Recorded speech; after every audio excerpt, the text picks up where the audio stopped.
Good morning.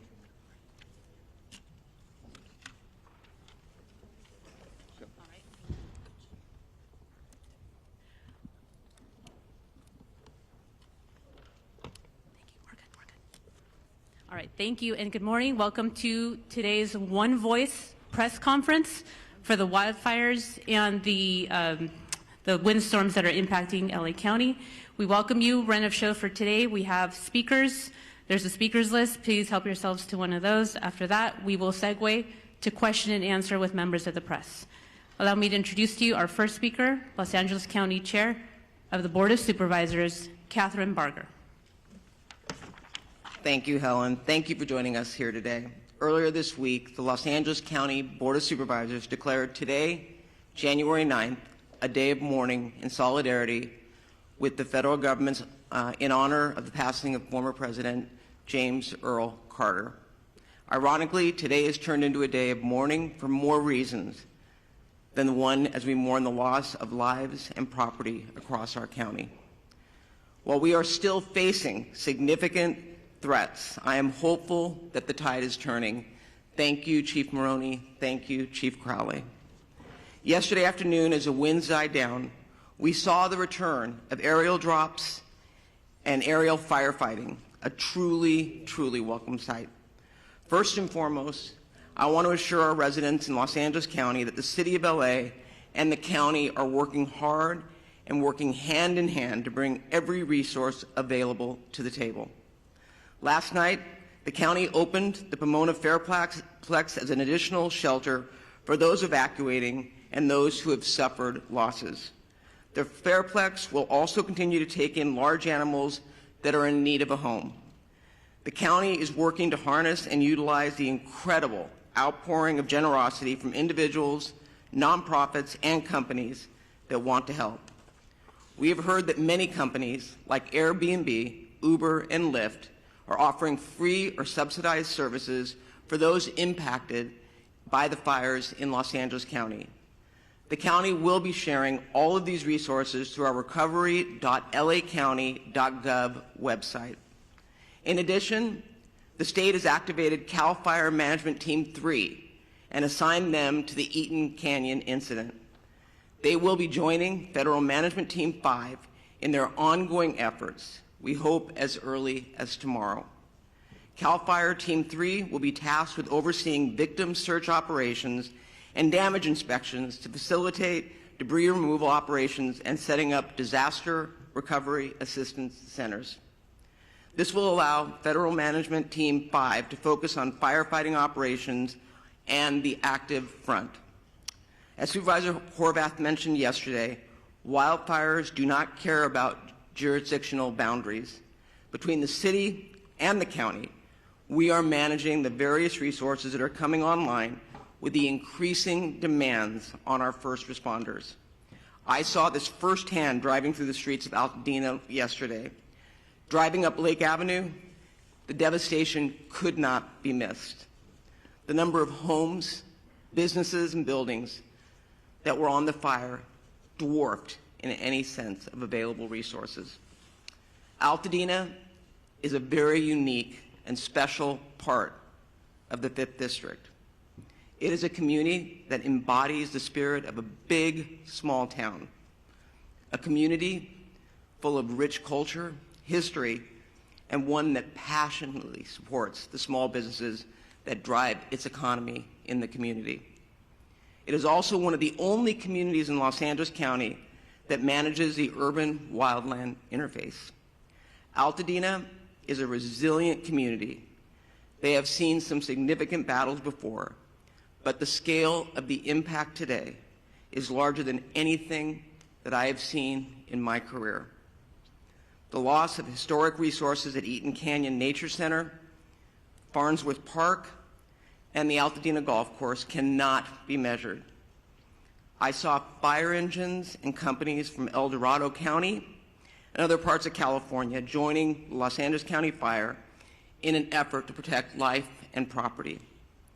In the midst of the emergency, we've all seen individuals who are targeting vulnerable communities by burglarizing and looting homes. This is simply unacceptable. You will be hearing from our DA, Hockman, shortly regarding his efforts to hold these individuals accountable, and I promise you, you will be held accountable.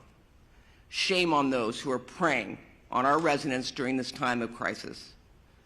The emergency order will be strictly enforced by the Sheriff's Department, who are proactively patrolling to protect these communities from looting and any criminal activity. They have made 20 arrests of individuals who will be held accountable for the actions that they've taken. I want to thank President Joe Biden and Governor Gavin Newsom for pledging to bring federal and state resources to help Los Angeles County in our moment of need. President Biden's disaster declaration includes the promise of public assistance and individual assistance. We will begin the process of rebuilding. We will have critical resources available to ensure the residents of our communities are not fighting these battles alone. I intend to bring in a motion with Supervisor Horvath as my co-chair or co-author to ratify the county's emergency proclamation at the next Board of Supervisors meeting. Make no mistake, this board and this county will continue to do everything in our power to ensure the safety of our residents as we look forward to the path of recovery. With that, I would like to introduce Supervisor Lindsay Horvath.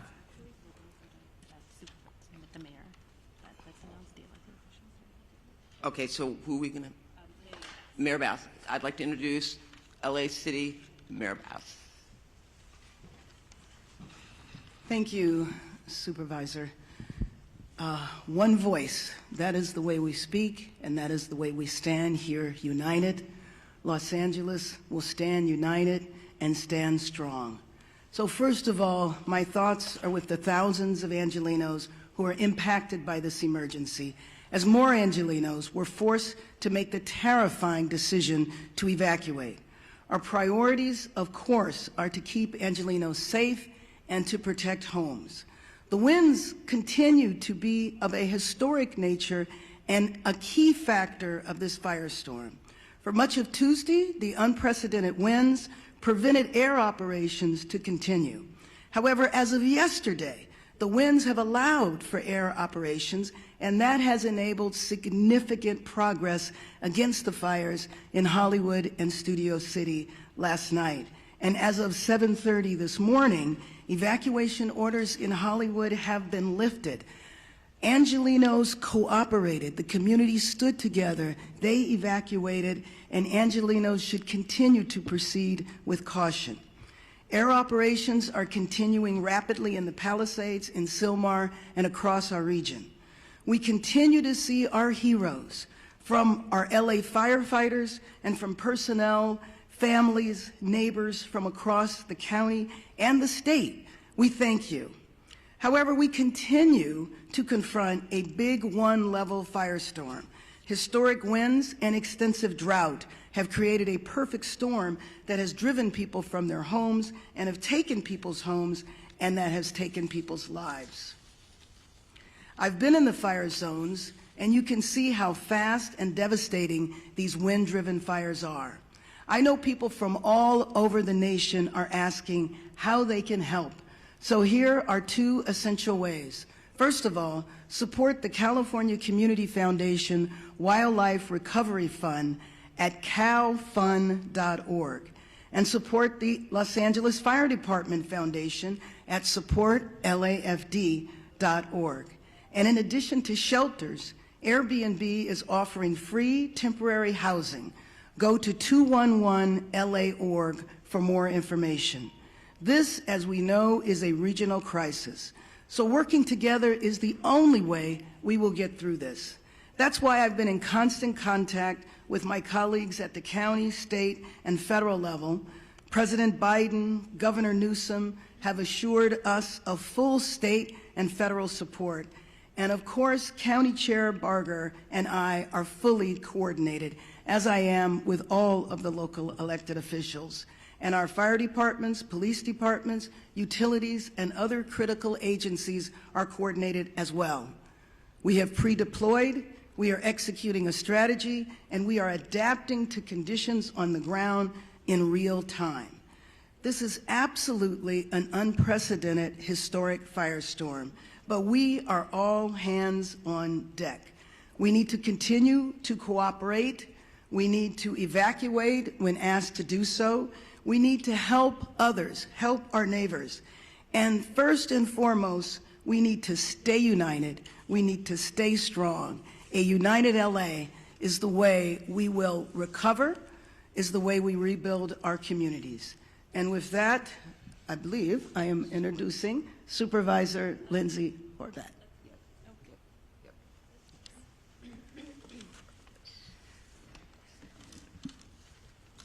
Good morning.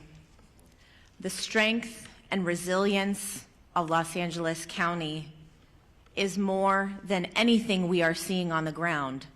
I know this because of the relentless fight that our first responders, our firefighters, our law enforcement officials are putting forward, giving it everything they've got to take on each of these fires throughout the region. That being said, this is testing even the strongest among us. Last night, I personally received an alert from Nixle that I too was under evacuation warning, and I was put in the shoes of tens of thousands of Angelenos who have been facing this from the moment the fires broke out. No one should have to choose which priceless memento they're going to take with them or leave behind in order to stay safe, for their families to stay safe, for their communities to be safe. I've heard from so many community members about the pricelessness of the community centers, the faith centers. I know that in the Palisades alone, there are more than 20,000 Jewish community members, and I was contacted by the Jewish Federation and the work that they are doing throughout the region to support the Jewish community. We've heard with the Eaton fire, the loss of so many faith centers throughout the Palisades fire and so much more. These are not just structures. These are places where people have made lasting memories, memories they will hold on to. But as they look at their community now, their hearts break, and we are in mourning with them. This is a time of grief, and that is why it is tremendous that our governor and our president and all of the leaders behind me and all of the leaders out throughout Los Angeles are standing strong for all of our Angelenos who are suffering great heartache. The Pacific Palisades has suffered immense loss, and my heart goes out to all of the residents who are continuing to try to understand what is left of their homes.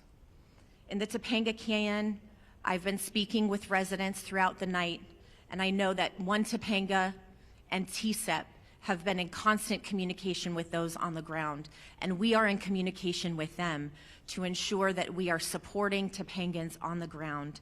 I know there's this morning a fire active behind the lumber yard, and the chief has personally deployed resources to ensure that we are actively fighting the fires in Topanga. Topanga Canyon is a treasure, and we are fighting to protect it. Sunset Mesa, when you look at what is left, is heartbreaking. The community members of Malibu and Santa Monica, which last night declared a curfew, because of the tragedy that they're experiencing on top of the fire, people trying to take advantage of this crisis. It's absolutely unacceptable, and we will all stand together to keep each and every neighborhood safe. The Hollywood Hills, my heart broke with you last night. I am grateful for the swift work and the aerial assault that took place in order to protect our Hollywood Hills quickly. When you saw a home go up in flames in Studio City, you wondered if that was going to be the next outburst. The residents of Studio City, we stand with you. And in Sylmar, we have at least achieved some containment of the Hearst fire, but we have a long way to go, and we are watching and standing with you. This is a moment where we will share detailed updates, but we will not forget that behind each of these updates is a person who deserves our support. With that, gas shutoffs continue to affect more than 15,000 people in Malibu from Brentwood Country Club to Pepperdine. A boil water advisory remains in effect for the Sunset Mesa community from Topanga Beach and Coastline Drive to the south on Shore Heights Drive on the north and Topanga Canyon to Carbon Canyon Road in Malibu, including communities of Big Rock and Carbon Mesa. Metro fares remain suspended today thanks to the leadership of Metro Board Chair Hahn and our CEO Stephanie Wiggins. If you have essential travel today, please do so safely away from the areas of the evacuation orders. If you do not have essential travel, please remain indoors. For the latest updates and service impacts, you can go to alerts.metro.net. LA County Assessor Jeffrey Prang has shared property tax installment deferral applications, misfortune, calamity, damage reassessment applications, and disaster relief FAQ for property owners affected by the fires at assessor.lacounty.gov. All LAUSD schools and Santa Monica Malibu Unified School District schools in the 3rd District are closed. With that, mental health supports are available through the county's Department of Mental Health. You can call 800-854-7771.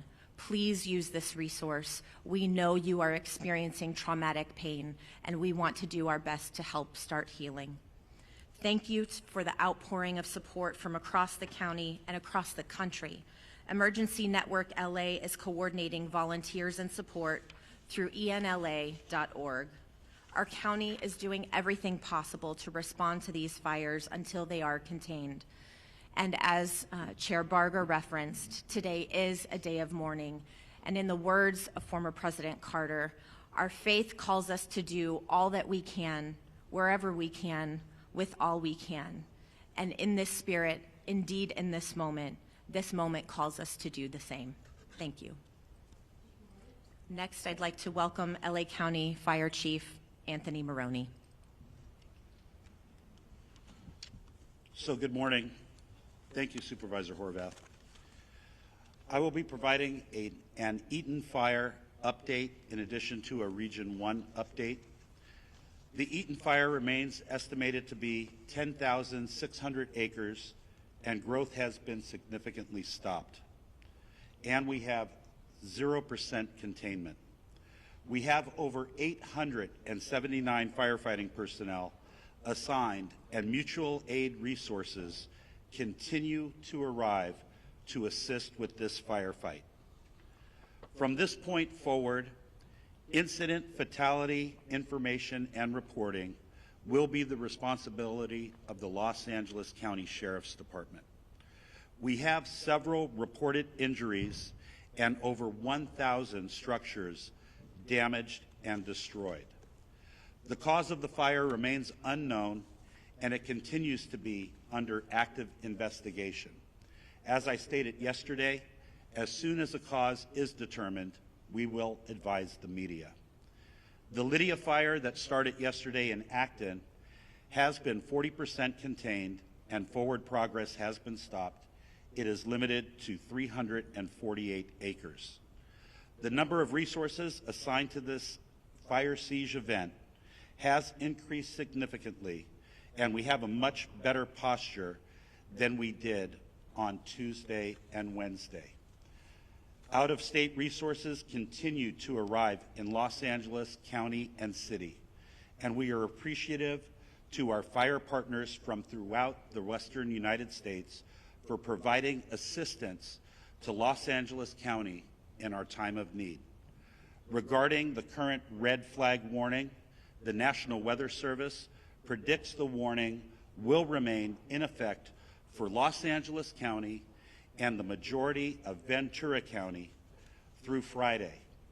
I would like to also acknowledge the presence of Dr. Lori Moore Merrill from the U.S. Fire Administration, who flew out with her team from Washington, D.C. last night to be with Fire Chief Crowley and I so they could witness firsthand the challenges and the devastation that have resulted. Lastly, I want to acknowledge the tireless efforts of my LA County Fire Department personnel, both on the front lines and those behind the scenes, who continuously place themselves in harm's way to protect residents and property in our great county of Los Angeles. Thank you for always being there, and continue to be safe as they take care of themselves, those around them, and the people we serve and protect. Thank you, and I'd now like to invite up Fire Chief Kristen Crowley of the Los Angeles Fire Department.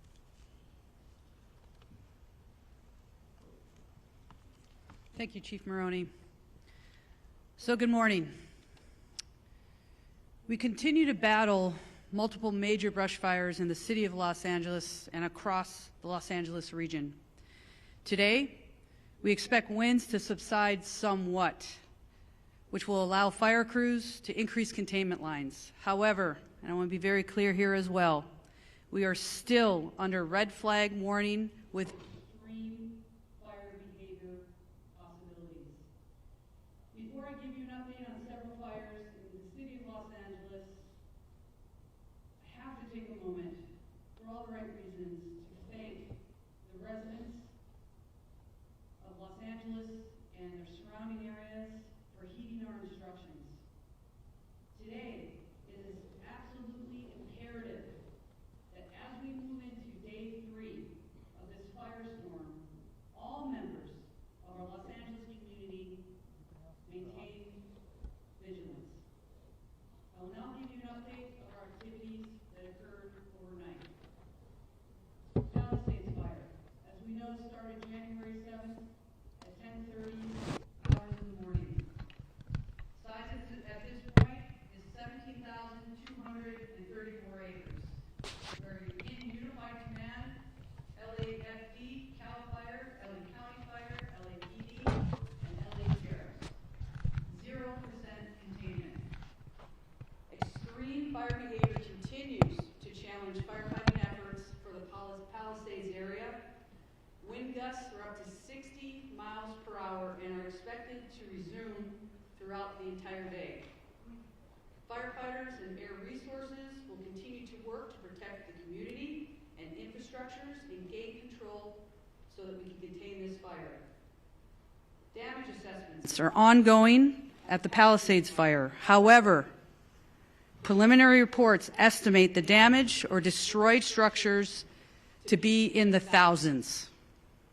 It is safe to say that the Palisades Fire is one of the most destructive natural disasters in the history of Los Angeles. We will continue to provide additional information as it becomes available. I'll move on to the Hearst Fire. January 7th start. The size, 855 acres. We're unified in command, LAFD, United States Fire Service, Angeles National Forest, and LAPD. 0% containment. Firefighters held the fire within a planned containment area and are successful, and we have established a perimeter. Crews were able to get a handle on a few of the flare-ups over the night.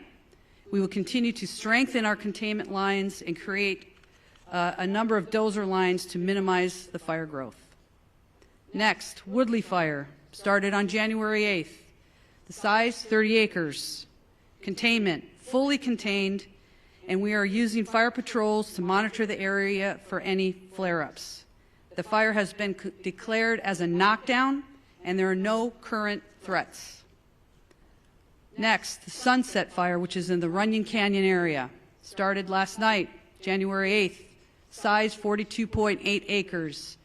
Forward progress, I'm very glad to share with everybody, was stopped, and the crews are working to put out spot fires within the perimeters and to keep the wind from spreading any additional embers. As of 7:30 this morning, all evacuation orders have been lifted. This fire was rapidly and aggressively attacked by using coordinated air and ground fire suppression efforts. Residents heeded our timely evacuation orders. More information to come on that. Next up, the Sunswept Fire, which is in the Studio City area.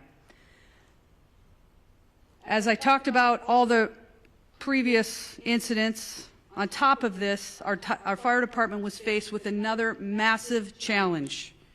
A very large structure fire encompassing 2 large hillside homes with heavy fire, which exposed brush, broke out in the Studio City area of Los Angeles. The high winds caused the fire to extend within the adjacent brush, potentially causing another additional brush fire. Our LEFD poured all available resources into this fire, and through a combined effort, were successful in preventing another devastating brush fire. Our firefighters stopped the forward progress at just under 1 acre. Also, to be clear, all of the incidents that I just spoke about are all under an active investigation. Let's talk about the preparations for today. The LAFD continues to augment and recall all of our firefighters to fill every single available seat on every single available apparatus within the city of Los Angeles. Firefighters continue to move into the Southern California region from across the western region of the United States, and we are very, very grateful for any assistance that we are receiving. Weather conditions are beginning to turn favorably, which will allow us to increase our containment lines. Again, our primary focus remains on impacting and affecting rescues and saving lives while protecting property. The multiple incidents across the city and the region continue to tax our firefighters. However, rest assured that every single firefighter, first responder, law enforcement officer across the region remains 100% committed to protecting our communities. Here's your call to action. Stay informed with trusted news and official updates. Be prepared to evacuate if you live near a wildland area. Follow all evacuation warnings and orders without delay.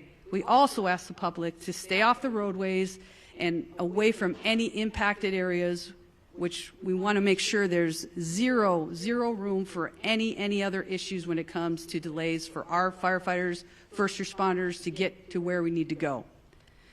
I want to take just a moment to thank every single Los Angeles resident who's been impacted by this for staying vigilant, supporting our first responders, and helping your neighbors. Thank you to Mayor Bass, our city leadership, everybody that is here. As you can see, we stand with every single community member, business, anybody that's been negatively impacted by all of these incidents. We stand with you. We're going to remain strong with you as well. And I tell you, we're throwing everything at this that we possibly can, and we're going to move through this and continue to support one another. With that, I will go ahead and introduce our next speaker, which is Sheriff Luna. Sir. Good morning, Robert Luna, Sheriff of Los Angeles County. Currently, we have well over 400 sheriff's personnel that are still actively deployed to the fires, in addition to our normal staffing for patrol-related functions throughout the county of Los Angeles. Deputies continue to assist our residents with evacuations. They are performing a lot of humanitarian missions. So many stories to share, don't have time right now. Providing food and blankets to people, rescuing people who unfortunately did not evacuate when they were asked to. So you've heard it over and over up here. A lot of the stories of heroic actions by our deputy sheriffs, police officers, or firefighters, a lot of them are taking place from people who did not choose to evacuate, putting their own lives at risk. So please, if you're asked to evacuate, because it's not only your life you're putting in danger. We continue to conduct roving patrols, manning hard road closures, providing security in evacuation areas to prevent anyone who may be tempted to engage in criminal behavior like looting. It was mentioned earlier before by the supervisor, and I'm going to make this crystal clear to everybody out there. Over last night and this morning, we are up to 20 individuals who chose to go into our areas and deprive these poor people who have been through so much of their property. Absolutely unacceptable. And I'm going to give direction to our department members. As you know, when we have an evacuation order by law, if you remain in that area, you are guilty of a misdemeanor. If you commit certain crimes, it could jump up to a felony. I'm going to be asking our employees to start enforcing that. That is very different than a curfew. Why? Because it's 24/7. I don't have to wait for the sun to go down or the sun to come up. If you are in one of these areas and you do not belong there, you are going to be subject to arrest. I hope that is as clear as I can make it, because our first choice isn't to do enforcement. It's not to make arrests. It's to help people. But if people choose to commit crimes, they're going to be held accountable. And the DA, who is standing next to me, will clarify even that a little bit further. This continues to be a fluid and evolving crisis, and the numbers that we release throughout this incident are going to fluctuate. So anything we say is subject to change. We're getting information from our boots on the ground. It's very chaotic out there because it's still so fluid. So forgive us if we give a number and then we have to modify those numbers. I talked about the 20 arrests that have been made so far. Unfortunately, I do expect that to go up. We're not going to tolerate that kind of activity. We have substantially increased our deployment of deputies at the fixed traffic post and are trying to limit and clear out any unauthorized vehicles or people in these areas. I do want to talk as we are summoning more resources. I have been in contact with the chief of the Office of Emergency Services for the state of California. Obviously, that's done at the direction of Governor Newsom. From the get-go of this, he has offered any and all resources to us in law enforcement, and they're doing the same for fire, but I'll specifically talk about policing.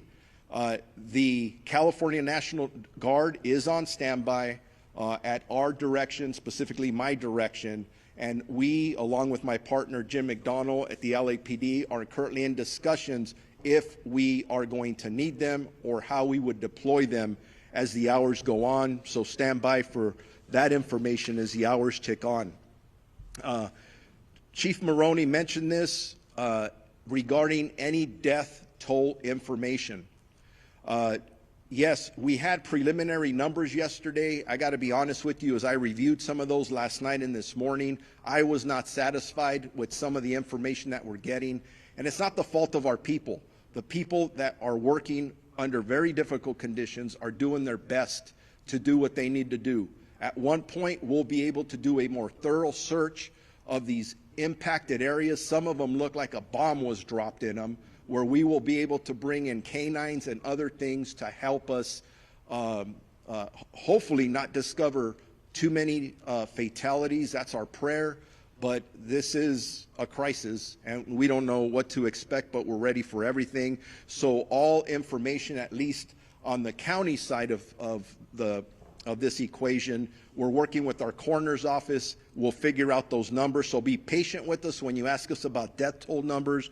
Right now, frankly, we don't know yet. We eventually will. Evacuations overall for Palisades, Eaton, Hearst, and Lydia fires. The number in both county and city areas, evacuation orders are impacting 179,783 residents. That's nearly 180,000 people in Los Angeles County that are currently under evacuation orders, with another close to 200,000 residents that are under evacuation warnings. I cannot emphasize enough that I urge residents that are asked to evacuate to follow our warnings. I gave some examples earlier. I'm going out through my staff, hey, give me some stories where our deputies are just constantly putting their life on the line, and in every example I'm given is as a result of somebody who chose not to evacuate. I don't want to tell those stories anymore. I don't want to give stories of our first responders being injured, specifically our communities being injured. Please, if you're told to evacuate, evacuate. Two of our sheriff's substations are out of power, running on generators. That's both our Altadena and Crescentia Valley stations. They're right in the thick of things. They're engaged in all of the work that I've described. The issues of mutual aid. Will consistently evaluate and reevaluate the needs for more law enforcement personnel. But I can tell you, I'm getting calls from all over this region, from other sheriffs and police chiefs. Everybody wants to help. and that's awesome. That's part of our profession. Very proud to be part of it. The last thing I'll say is, for any specific information regarding evacuation orders or warnings or any road closures, and there's a lot of them, please go to lacounty.gov/emergency. Thank you very much, and with that, I am going to introduce the Chief of the Los Angeles Police Department, Jim McDonald.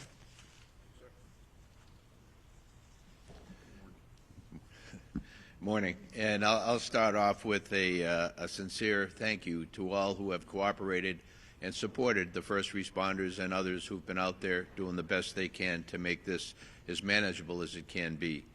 We're still on full tactical alert at the LAPD in support of our fire partners to be able to accomplish their mission. We're assisting with safety as well as the evacuation sites. You heard the sheriff quote the numbers of people who are out there using those. And again, we want to provide every level of safety we can for those involved in that effort. We've been joined by our Port Police and Los Angeles World Airport Police partners as part of the city family in doing the jobs that we're doing as we move forward today. But I want to thank our team. Many of our team and many of the people who are here behind me have left their families in fire areas to come to work to be able to help others. We've had a large number of people who have been evacuated, a large number of people in this group here who either family or friends have lost their own homes and lost everything they own and are dealing with taking care of young families at the same time while they're trying to balance the needs of work with the needs and responsibilities of family. We truly are all in this together, and we have to look at it that way as we move forward. The advice I would give is consistent with what you've heard. The air is not healthy for people who are challenged from a respiratory standpoint. So if you don't have to come into an area that's so impacted, please don't. Traffic, we're trying to maintain ingress and egress to our emergency areas for first responders in particular. We had, as you heard, people coming in still from other states to be able to help in the fire suppression effort, and we need them to be able to get in and be able to do what they need to do as easily as possible. The evacuations, they will probably still continue as the winds pick up. So we want to be able to do that as effectively as we can. Again, I said thank you for the cooperation, but I ask for additional cooperation should the need arise as we move forward. This is anything but predictable. We're thankful for the wind conditions we have now and the ability for our fire partners to try and make up for lost time. To be able to put containment around several of our burn areas and to be able to move forward on that.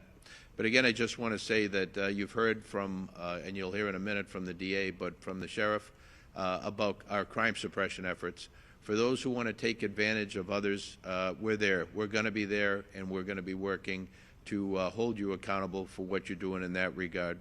But as this runs its course, fatigue will certainly become a significant factor for those who are both directly involved in the operation as well as members of our community.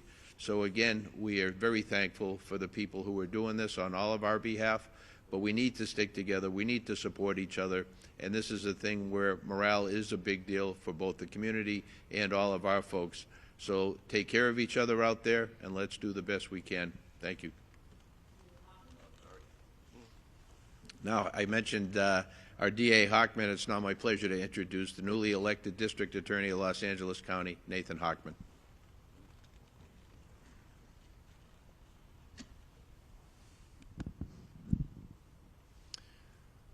Yesterday, I bore witness by walking and driving through Pacific Palisades. I ended up at my sister's house, a house where she and her husband had raised 4 boys, celebrated birthdays, barbecues, and whatnot, and that house has been burned to the ground. And not just her house, but all her neighbors. Up and down each one of the blocks I traveled, those houses no longer exist. They are now basically rubble. And I haven't seen something like that, and I've lived here almost over 60 years. In the entire time I've been here, it looked apocalyptic. Not since the 1990s, when Los Angeles was hit with the fires, the flood, the earthquake, and the riots, have I seen such disaster occur here in our city. But like back then, Los Angeles has true grit. It has resilience. And it will rebuild, and it will rebuild better than ever. But along the way, there might be people out there who want to take advantage of the people who are suffering these tragic losses. These criminals need to hear, as they've heard from the sheriff, as they've heard from Chief McDonald, an unmistakably clear message that if you want to go ahead and loot, if you want to commit burglary, if you want to engage in grand theft, if you want to engage in these internet scams where you're going to take advantage of people who are going to be seeking insurance and government benefits, you will be arrested, you will be prosecuted, and you will be punished to the full extent of the law. And the reason I want to send this warning now is I don't want any mistake later that somehow they thought, oh, it's not a big deal. It's a huge deal. These acts are despicable, and we will prosecute them with maximal punishment. So I want to make sure that message is received loud and clear, because the first responders in this situation have been simply heroic. As I was in Pacific Palisades, I not only saw fire departments from LA County and LA City, I saw Rialto, Poway, Redding, fire engines from across this entire state that have come to our rescue. And thank you. Thank you to all the first responders. When it comes to law enforcement, it's an all-hands-on-deck operation with law enforcement and the DA's office. Again, detectives are putting on uniforms and getting out there on the streets to protect us. We owe them a huge thank you. And from the DA's office, if we do get these cases, please be on notice that we are going to try and deter you from committing the crimes in the first place. But if you do commit these crimes, do not expect anything else than maximal punishment. I'll now introduce LA County Public Works Director Mark Priscilla.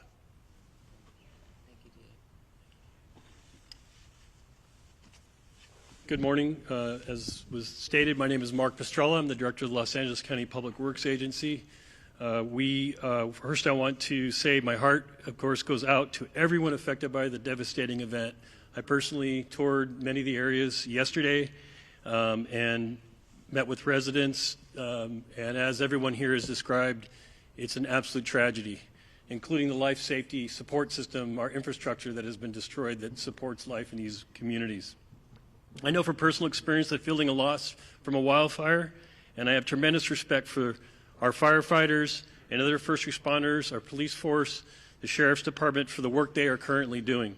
In fact, our current mission, which has been going 24/7 for 3 days now, is to support our fire department and our Sheriff's Department and the local PDs in their efforts to save lives. That is our number one mission right now and what we are currently continuing to do, unfortunately, as this event is still active. We are also focusing on the inevitable recovery and repopulation of the areas that we will build back and build back strong. The current focus is on utility restoration, and I know many people are already asking about that. Your sewer, water, your power system, and the transportation system have all been significantly damaged. The heat of this system, the wind that blew also knocked down thousands of trees into the roadway. So what we have is a tremendous amount of debris throughout the communities that have had experienced this fire. This debris has been moved enough to let our firefighters and our sheriff and PD into the area to do their work, but it's going to need to be processed and moved safely out of the area, and we are working on a coordinated effort across LA County to do debris removal, the debris removal that it will be necessary to restore the community back to its former way of life. The debris can be hazardous. The debris that is on the private property is considered hazardous and may be toxic. And so I want to warn everybody now that is either there who's remained behind or who is visiting the areas, as was mentioned earlier, it is not safe. It is not safe to touch the debris. It is not safe to remove the debris yourselves. There is a process for that, and we will be mobilizing with the City of Los Angeles to provide a health review of every property and make sure that when we move that debris, that it's done in a way that's safe and safe for you and for the other residents who remain behind in the area. We are also working on water supply system. The water supply system currently is still supplying fire suppression. Last night we got to see the wonderful use of our reservoirs, the city's reservoirs and our reservoirs, to take water from the reservoirs and actually use firefighting event aerial attacks to the system. You saw what a difference that made in the firefight last night, and those reservoirs are full and continue to be ready and at the disposal of our firefighting friends. The municipal water system continues to suffer poor water quality due to the introduction of ash and debris into our reservoirs and into our filtration systems. So there are specific areas that we are asking for water to be boiled. I would just say with all caution, anyone who's remained behind, if there is any residence in your area that is burned to the ground and you are still there, you should just go ahead and boil water. We will be actively coming to communities in the next day, within this day or next day, delivering water, domestic water to people who remain in the fire zone area. LA County will be coordinating that effort, not only for the District 29, but also we'll be working with the City of LA to deliver water to residents who've remained behind or who again have partial damage and are maybe staying in their homes. I want to again just mention that a firefight with multiple fire hydrants drawing water from municipal water systems for several hours is just not sustainable. That's why the air support is so important. Our residents in the Sunset Mesa, Topanga Beach area, Coastline Drive on the south to Shore Heights Drive on the north are up in the area. This is a partial damaged area or a threatened area. The Topanga Canyon Road, the Carbon Canyon Road Mesa as well is another area that's threatened. So all what I just talked about applies to you residents who are there. Now what can we do, what can the public do? What you should be doing as we sort of still active fire. I will reiterate that it's extremely important to listen to the sheriff and to PD when you are asked to evacuate immediately. Do not hesitate. Do not wait. Your life is not worth it.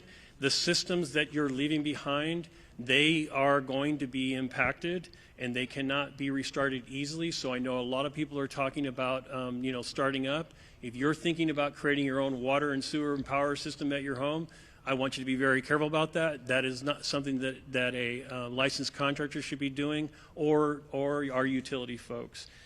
Please don't do that. As I said yesterday, if you're leaving your home, I want to make sure that you lock that home, that you close that home up tight, and that you leave access for firefighters by not closing gates or creating a situation where they can't get to your home to fight off fire.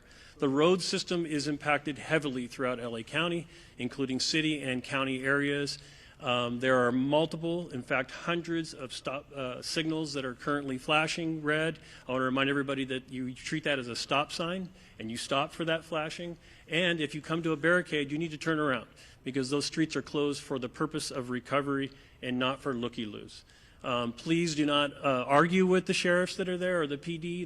If the road is closed, there's a good reason for it. It's because it's not safe for you to be in that area. And that safety includes the debris that I was talking about. Trees down, potholes, road systems destroyed.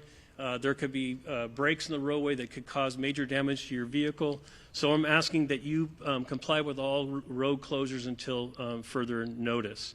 We are available as a 24/7 agency.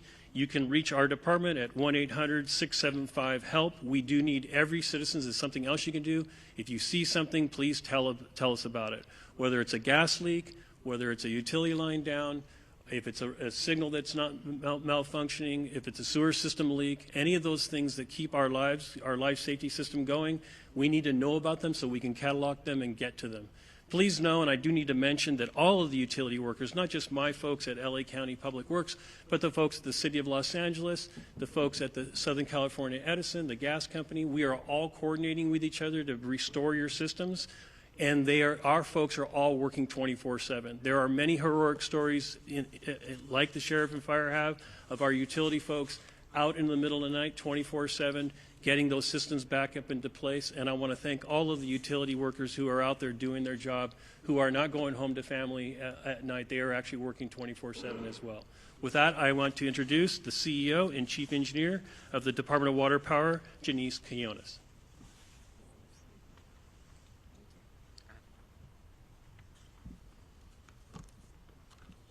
Good morning. I am Janice Quinones, CEO and Chief Engineer of LIDWP. LADWP crews continue to work around the clock to restore power and support firefighting efforts. On the power front, we have restored about 200,000 customers so far since the windstorm started. And as of this morning, we have approximately 95,000 customers out.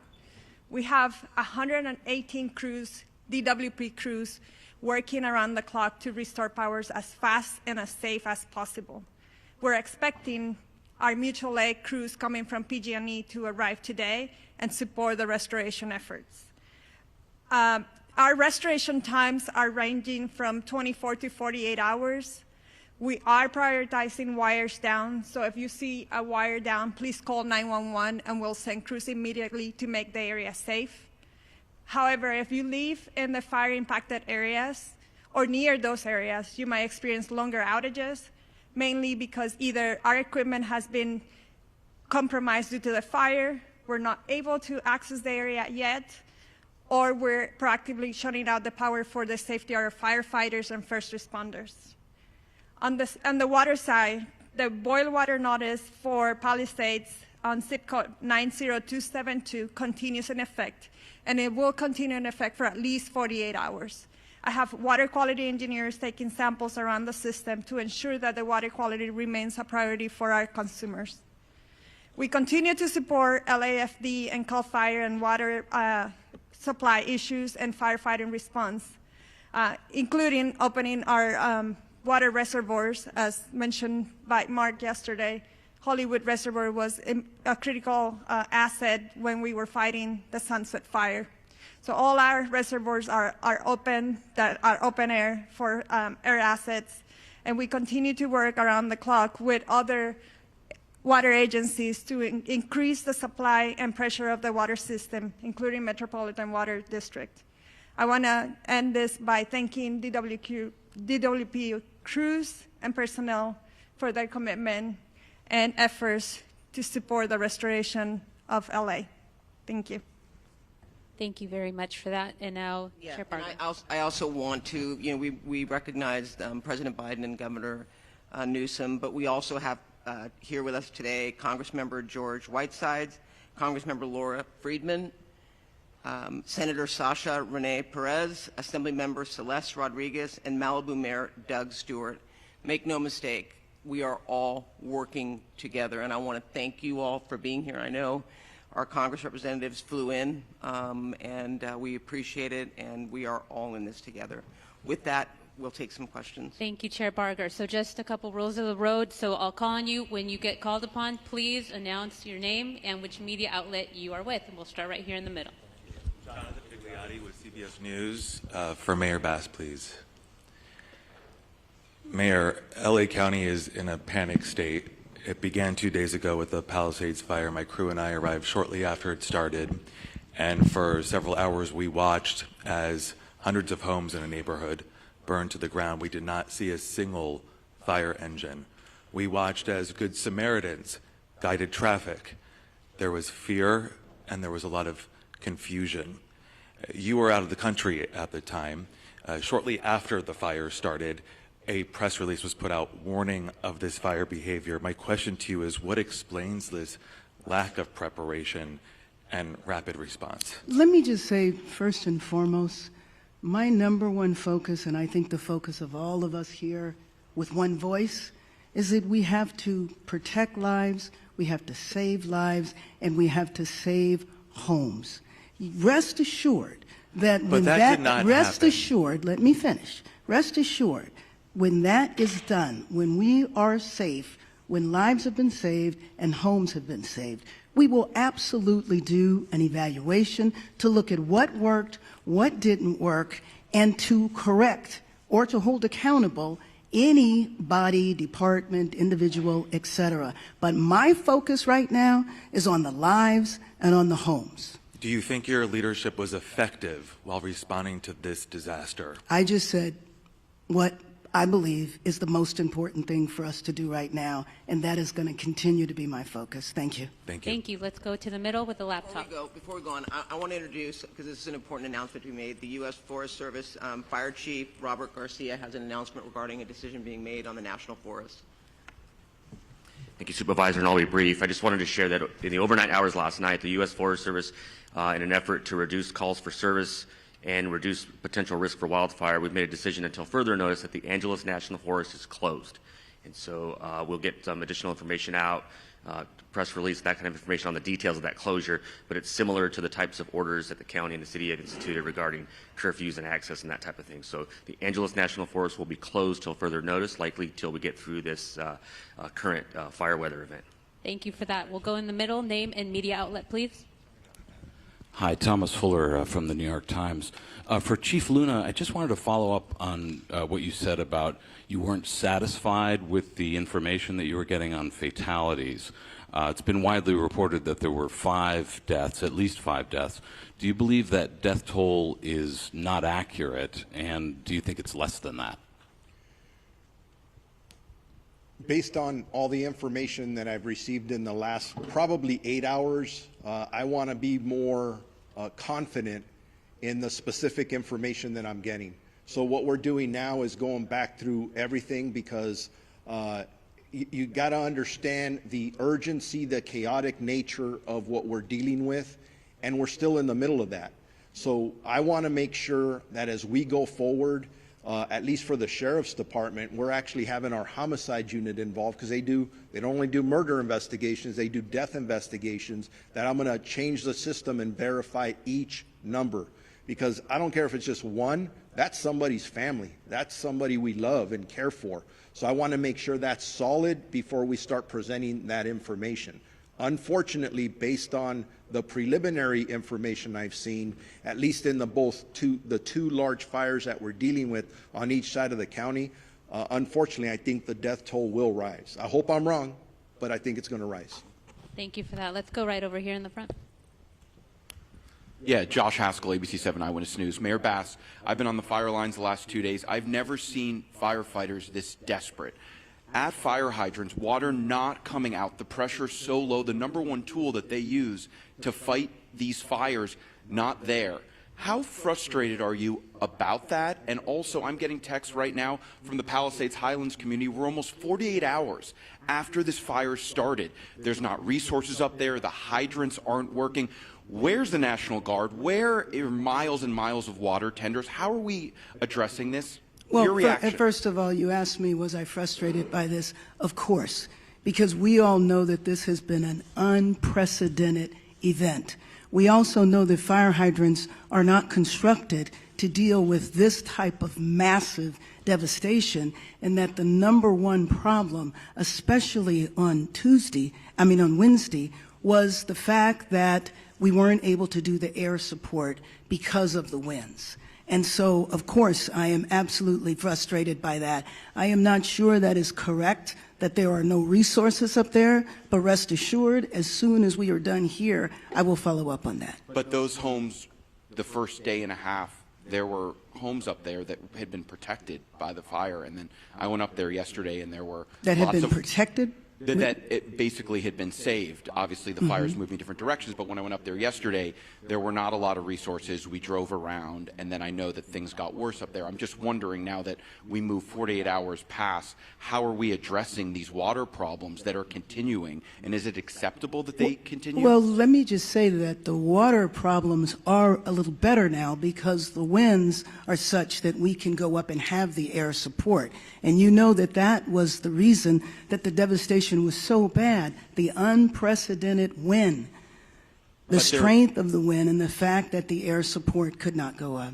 And if Chief Crowley wants to talk to this, there have been many fires before where air support is not available, and we depend upon these ground resources and crews.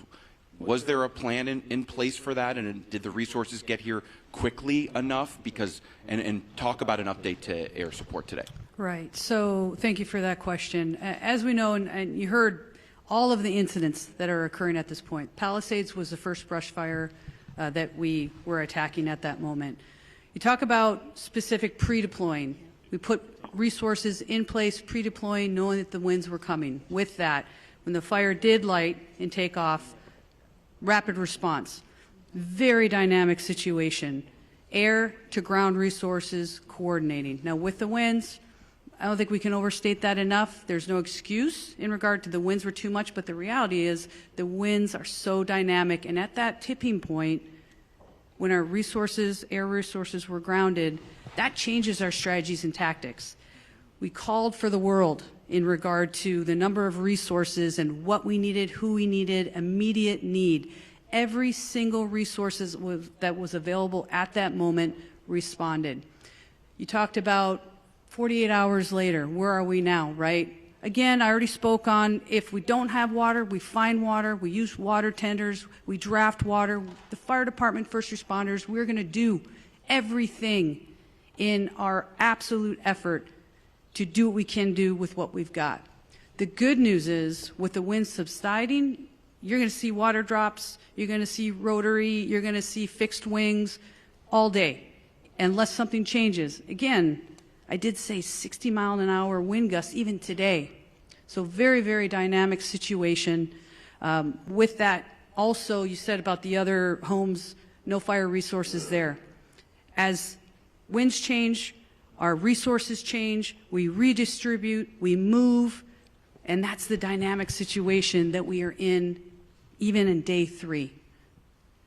That's what I wanted to say about that. We'll Thank go you. right behind. Go ahead. Thank you very much. Madam Mayor, I have another question for you. Bob DeCastro over here from Good Day LA, Fox 11. Another issue, another concern about resources and in particular staffing as well. And we heard from firefighters even on the front lines expressing frustrations about, obviously it's a challenge right now. They're bringing in firefighters from all across the western region, but can you address the criticism now over the budget issue and the slashing, $17 million slashing? I think if you go back and look at the reductions that were made, there were no reductions that were made that would have impacted the situation that we were dealing with over the last couple of days. And then there was a little bit of confusion because money was allocated to be distributed later on, which was actually going to support salaries and other parts of the fire department that were distributed a little later. So I think it's most important to understand that we were in tough budgetary times, everybody knew that, but that the impact of our budget really did not impact what we've been going through over the last few days. Again, back to the unprecedented windstorm, wind at such ferocity that we haven't seen in years is the context in which we were dealing with it. Thank you. Thank you. Let's go over here on this side. Did you have your hand up with the blue? Name and media outlet, please. Hi, Grace Tui with the Los Angeles Times. I was hoping Chief Crowley could talk a little bit more about the start of the Palisades fire. We'd heard that, I know we don't know why it started, but we'd heard that it started possibly in a garden in someone's backyard, if you could confirm that. And then how long do we know it took for it to actually reach homes? And I know you said that resources were pre-deployed, but do we know were there actually fire crews in the Palisades when it did start? Right. So I'll start with your second question, and we'll go back. I'll just start with your first one. As for where the start of the fire was in the Palisades fire, again, currently under active investigation. We have our arson investigators that are out right now as we speak, and they are actively investigating. As soon as we have information, we will share that with all of you. I know there's obviously, for the right reasons, a lot of interest in that. So with that, we'll circle back. When we come to pre-deployment, yes, we had our local fire stations that are assigned, Fire Station 69, Fire Station 23 in the Palisades area. They were fully staffed. Also pre-deployment in those areas, and we can also share the exact locations of where they were, how much we bolstered in regard to resources in the Palisades area. And also, mind you, we pre-deploy in the very high fire hazard severity zones, knowing that those are the communities most at risk during a wind event. So not only did we pre-deploy in the Palisades area, but also in other critical areas within the city. I don't know exactly, but we certainly can get that to you. Thank you. Hi, Dakota Smith with the LA Times. I have a two-part question again for the two fire chiefs.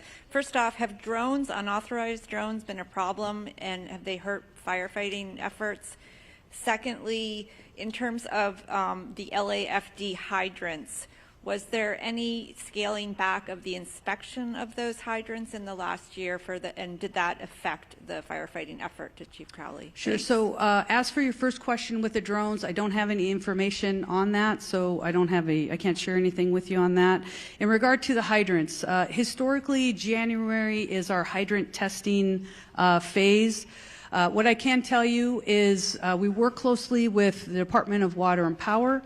Those hydrants themselves are DWP's hydrants. They're to service the fire department. We partner with DWP in regard to that testing.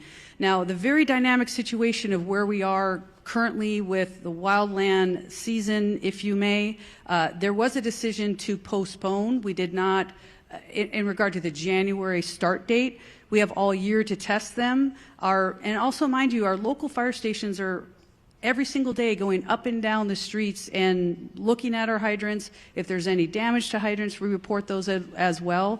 We were just kicking off that time frame of the beginning of the year when we normally would. What we did was postpone that until, because of the call volume that we're dealing with, and we're working closely with DWP at that point. I don't think it negatively impacted our abilities in this specific area.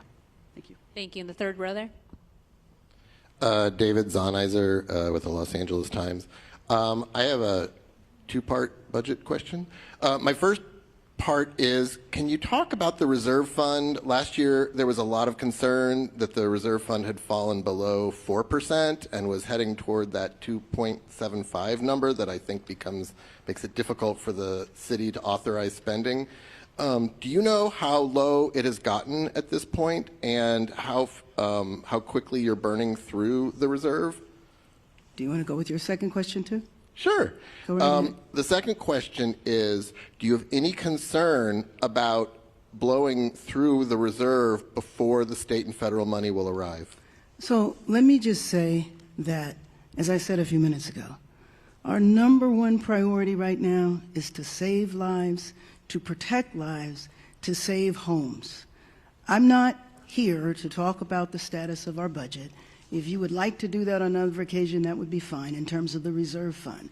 I don't have those concerns right now, and I will say that after our first priority, then we will look back at everything that was done to do an evaluation to see what worked and what didn't work.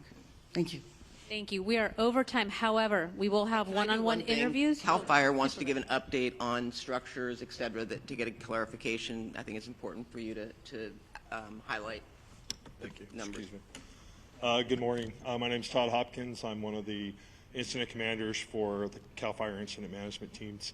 Of the thousands of structures, I just want to clarify, that have been destroyed, we get this initial intel from intel flights, and what they do is they pick up heat signatures, and we base off those heat signatures an estimate of what structures are destroyed.